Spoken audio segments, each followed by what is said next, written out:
Most people hear a line like, "Never buy sweet potatoes again," and think it has to be one of those exaggerated garden promises that sounds good over music and quick cuts, but falls apart the minute real weather, real soil, and real life show up.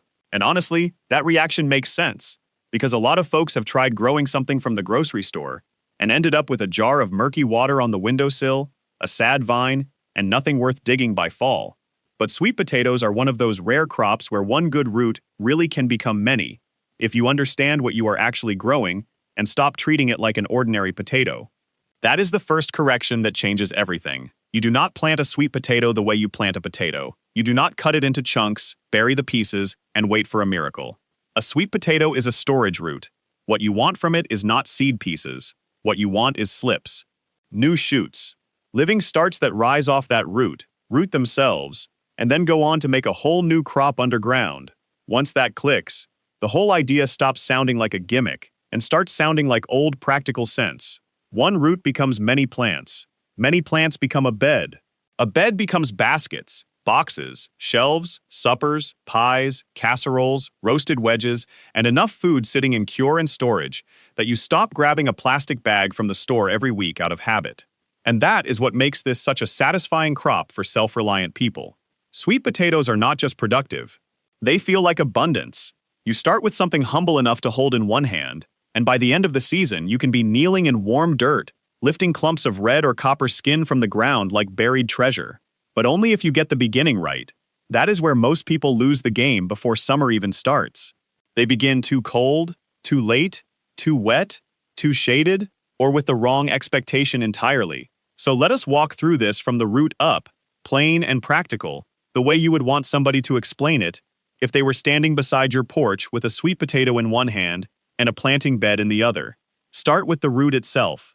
If you are trying this from a grocery store sweet potato, pick one that looks sound, firm, and alive, not shriveled, bruised, or chilled to death. Organic can help simply because some conventionally sold roots are treated in ways that make sprouting less eager. But the bigger truth is, freshness matters more than the label. A sweet potato that still has life in it usually tells you, the skin looks healthy, the root feels solid.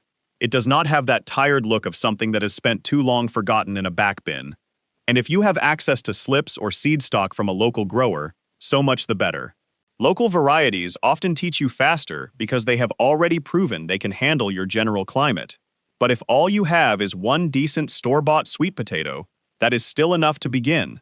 Now here is where people start overcomplicating things. You do not need a laboratory. You do not need a shelf full of products.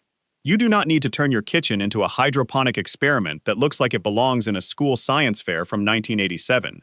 You need warmth, time, and a way to wake that root up. There are two common ways to start slips. One is water. One is soil or potting mix. Both can work. People will defend their favorite method like it was handed down on stone tablets. But what matters most is not the romance of the setup. It is whether your root stays warm enough to sprout without rotting. If you use water, you suspend part of the sweet potato above the jar and keep the lower half in water. It works. Plenty of people do it. It also makes people feel like something is happening because roots and shoots are visible. That visible progress is encouraging, especially if you are new. But water is not magic.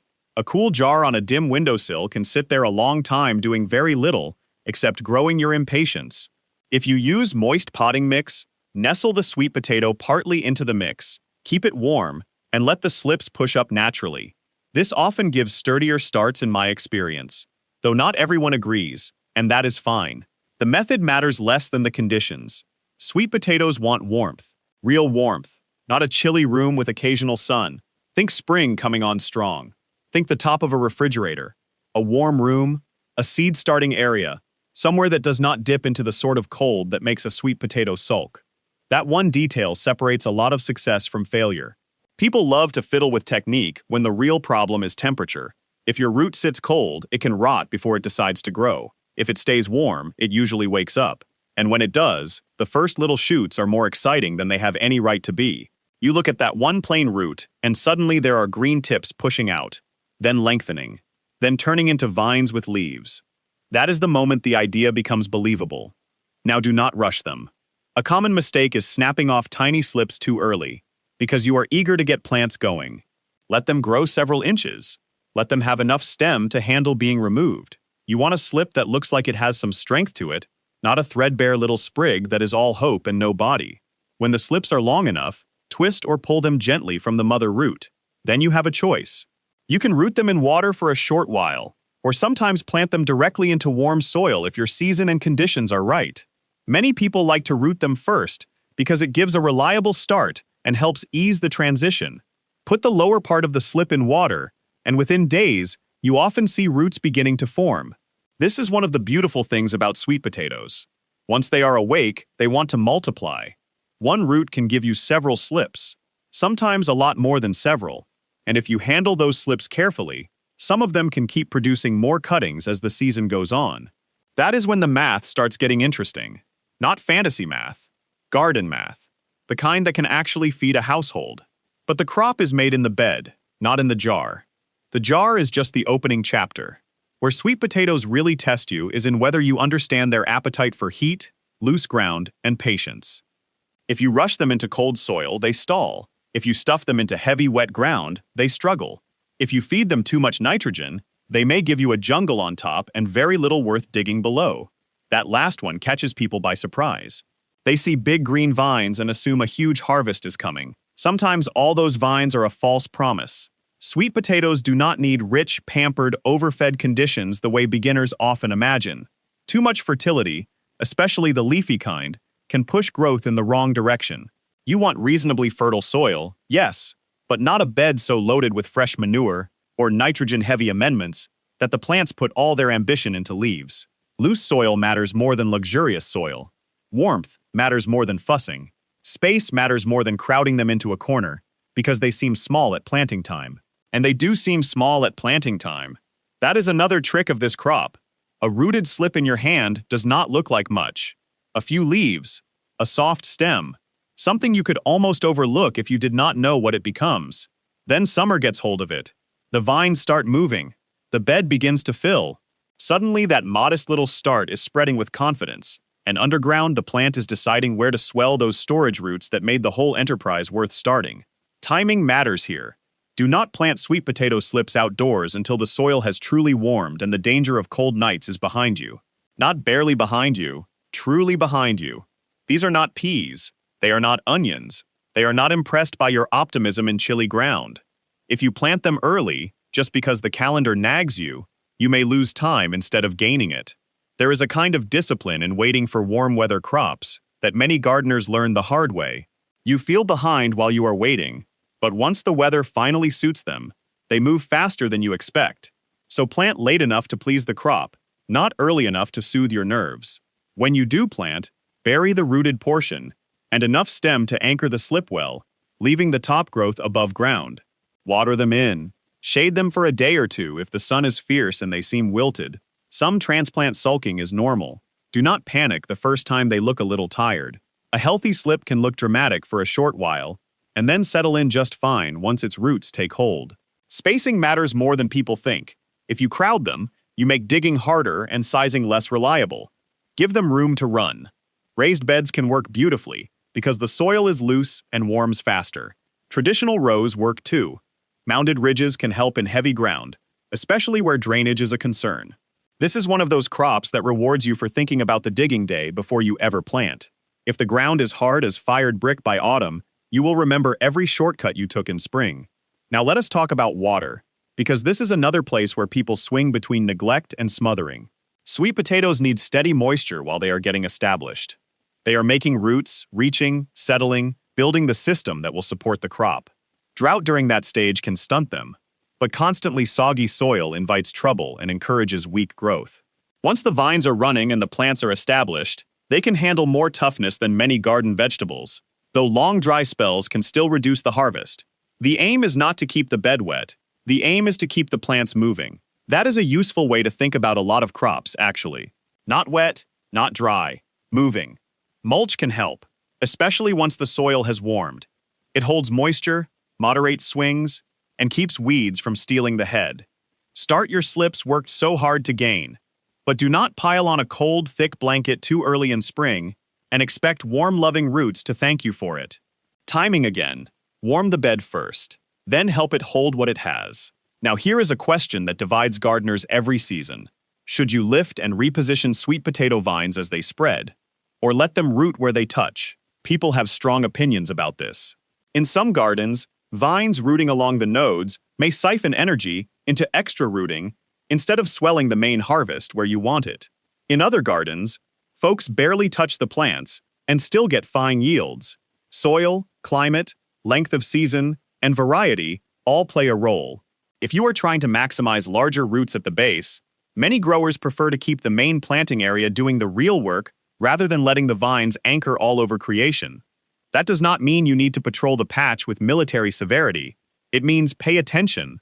If the vines are trying to claim the county and throwing roots every few inches, you may want to gently lift them now and then.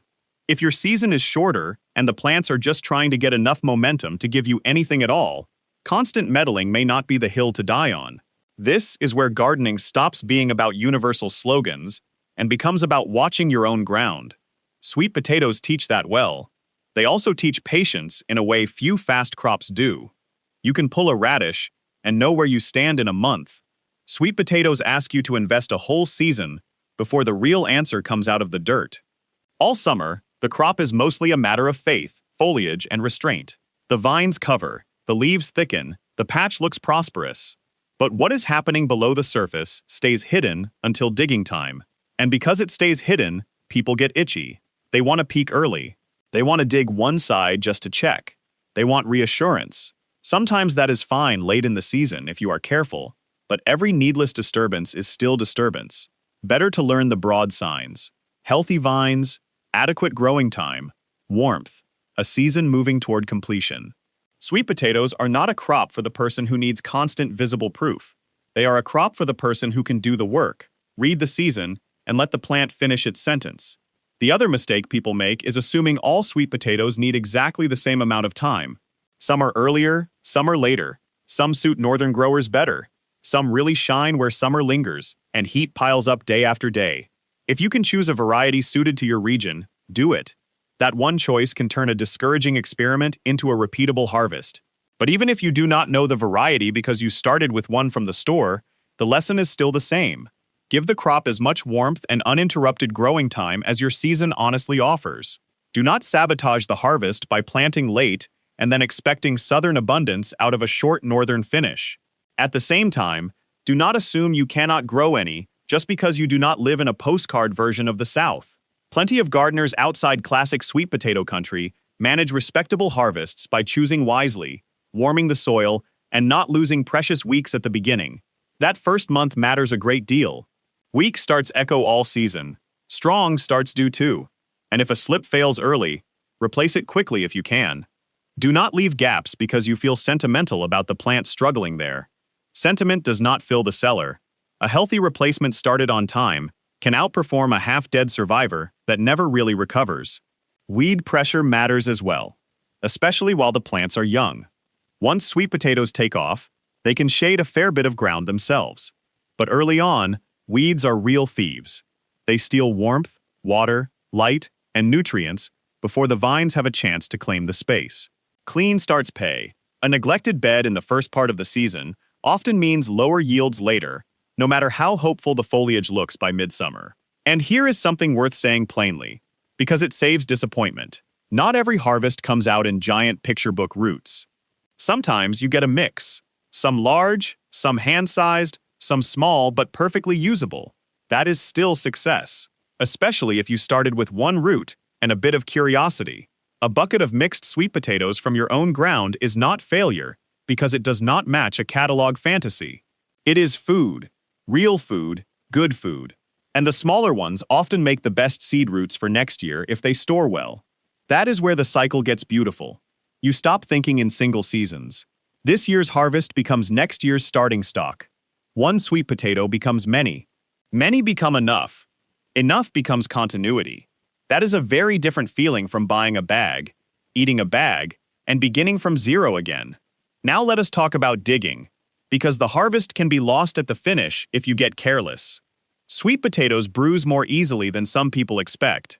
Their skins are tender when freshly dug, and a fork through the side of a good root is a discouraging thing to hold in your hand after months of waiting. So do not charge into the patch like you are exhuming fence posts. Loosen the soil carefully. Start a little away from the crown if you are unsure where the roots have formed. Work by feel. Pull back the earth. And when those first roots appear, handle them with more respect than haste. This is one of the quiet pleasures of gardening that never really gets old. That first glimpse of what the plant made while you could not see it. You may think you know, then you dig, and suddenly the ground answers. Sometimes with a modest reply, sometimes with an armful. Either way, it is deeply satisfying. Try to harvest before frost damages the vines hard and before the soil turns cold enough to invite trouble. A light chill might not ruin everything instantly, but sweet potatoes are warm season creatures to the end. They are not improved by rough cold treatment in the ground. Once you dig them, resist the urge to wash them right away for storage. Brush off loose soil, handle them gently, and cure them if you want the best keeping quality and sweeter eating. Curing allows the skins to toughen and the roots to settle. It also helps develop better flavor. Freshly dug sweet potatoes can be starchy and less impressive than they will be after proper curing and a little time. This is another place modern impatience gets in the way of old practical results. People harvest and want instant perfection. But some foods finish becoming themselves after they leave the ground. A sweet potato often gets better once it has had time to cure. So if you have ever eaten a homegrown sweet potato right after digging and thought, "Is that it?" do not judge too fast. Give it the process it deserves. Warmth and humidity for curing help if you can provide them, then cooler storage after that. Not refrigerator cold. Not damp neglect. Not a place where mice will hold their own harvest festival before you ever get to them. And if you save roots for slips next year, choose healthy ones. Not the damaged, not the suspiciously soft, not the ones you barely trust but feel too thrifty to discard. Save the ones with good shape, good health, and good keeping quality. Seed stock is where frugality has to be married to judgment. One poor choice there can waste a whole spring. Now, if you are listening to all this and thinking it still sounds like too much trouble compared to buying a bag for a few dollars, that is fair up to a point. Every crop asks something of you. Sweet potatoes ask for planning, warmth, patience, and space. But what they give back can be remarkably generous. A single root can yield multiple slips. Those slips can yield pounds of food. That food stores well if handled right. It feeds people in hearty, comforting ways. And it does something else too. It changes the way you look at a pantry shelf. Food you grew feels different, not because it is mystical, because it is specific. You remember the root that started it. You remember when the slips first reached up. You remember the hot part of summer when the vines covered the ground. You remember the first one you uncovered with the shovel, and the pile growing beside your boots. That memory sits in the food, not in a sentimental way, in a practical one. You know what it took. You know what it replaced. You know one less thing you have to depend on the store for next time.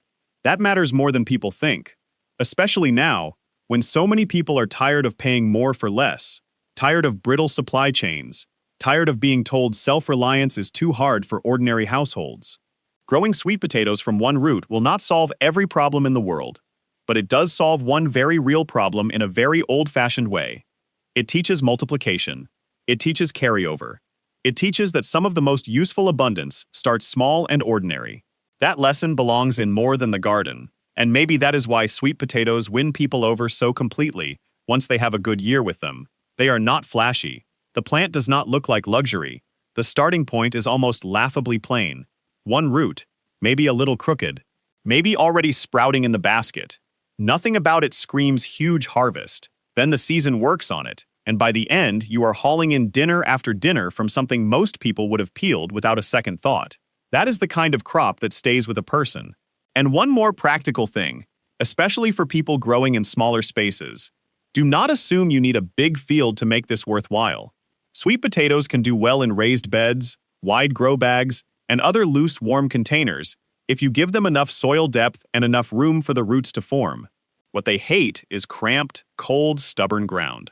If your native soil is heavy clay, a contained setup may beat an in-ground bed, simply because harvesting is easier, and the roots can swell without fighting every inch. The harvest might not always be county fair gigantic, but it can still be generous enough to change your pantry. The same goes for imperfect seasons. If summer comes late, protect the warm start you worked for. If deer or voles are a problem where you live, plan for that before the vines spread everywhere and the damage feels personal. Sweet potatoes are forgiving in some ways, but they do best when ordinary obstacles are handled early instead of mourned later. Also, do not judge the whole crop by the first plant you dig. Sometimes one crown gives a modest cluster, while the next surprises you. Finish the row before you decide the season was a failure. Sweet potatoes have a way of hiding their best news until the very end too. So if you are going to do this, do it with the right expectations. Start early enough indoors to make slips before planting time, but not so early they outgrow your patience. Keep the mother root warm. Take healthy slips, not tiny weak ones. Give them loose soil and genuine summer heat. Do not overfeed them. Keep them growing steadily. Watch the weeds early. Respect the space they need. Dig carefully. Cure properly. Save the best for next year. None of that is fancy. It is just the difference between hoping and understanding. And understanding is what turns one sweet potato into a system instead of a stunt. If you have grown them before, I would love to know what mattered most in your patch. Was it warmer soil, a better variety, raised beds, longer season, rooting the slips first, or simply waiting longer than your nerves wanted to? And if you have never tried, ask yourself what is really stopping you. Space, season, habit, or the suspicion that one humble root cannot possibly become that much food. Because that doubt is exactly what makes the harvest so satisfying when the ground finally opens and proves otherwise.